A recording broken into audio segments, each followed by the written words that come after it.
I wanted to talk about powerlessness. Which is sort of the other side of that, because what we're really talking about with this is we're talking about a set of complementary emotions. So in the same way that there's happiness and sadness, which obviously Inside Out, you guys did such an amazing job of being like, oh, it turns out that sadness isn't bad. It has a social function. So in the same way, talk to us about powerlessness.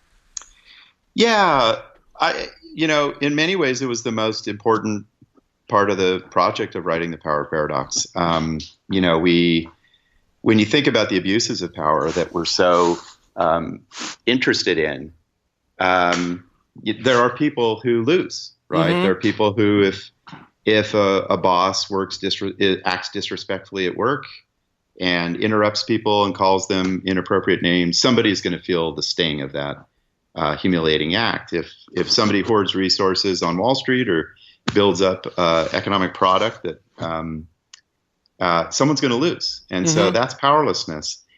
And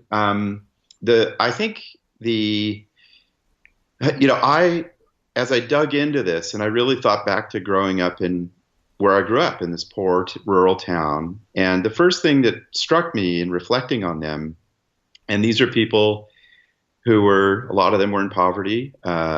Their kids were not going to go to college. Some were going to end up in prison.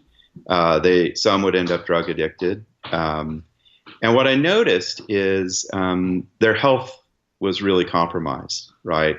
Literally dying young. A young guy came over to our house. He was a neighbor, and we had this rope swing. And my brother and I we grew up in Laurel Canyon, as I said, and then we jumped off it thousands of times. He jumped off it, landed oddly, and it snapped his arm in half. Right? Wow. Yeah, and we now know that's called child frailty syndrome, where your bones don't grow effectively. And we know this whole health profile, one of the most direct causes of it is feeling powerlessness, right? It's just feeling like you don't contribute to society. You don't have dignified work. I loved your terms earlier, Hunter. And when I started to think back on my life and consult this new science, it led to this chapter on when we do not feel like we can contribute.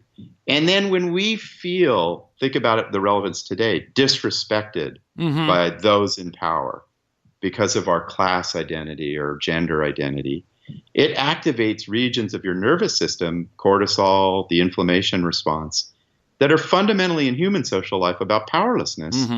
And it's really bad news, right? It is the central cause of our health problems today and why our healthcare system is underperforming. So to me, that's the central reason I wrote the book. And I think it speaks a lot to today's politics. Yeah, and so powerlessness, I mean, because I think part of what I got from Inside Out is that what emerges from looking at all of this is that you come to realize that all of these emotions have a function, a socially constructive function, but the question is, are they applied appropriately, and are you getting a mix of them? So the point is that it's not that powerlessness is necessarily bad, it's that sitting in powerlessness for decades and decades and having that be your only emotional experience is terrible. It is. And, being submissive and modest and humble is great in the right context, right?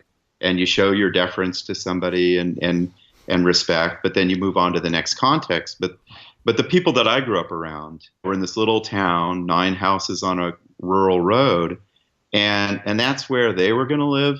That's where their kids were going to live. The schools weren't changing. They were only getting worse. And so it's this chronic powerlessness. And the studies are just amazing. Like you can have a nice title in an organization, right?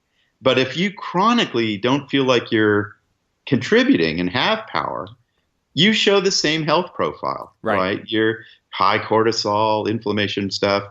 And it starts to seep into how you look at the world, the innovation you have in your work. So I feel it's one of the most important reminders of the privilege of power is there are people around you who you could really cost in terms of their well-being. Right. And that's a humble reminder of sticking close to good power.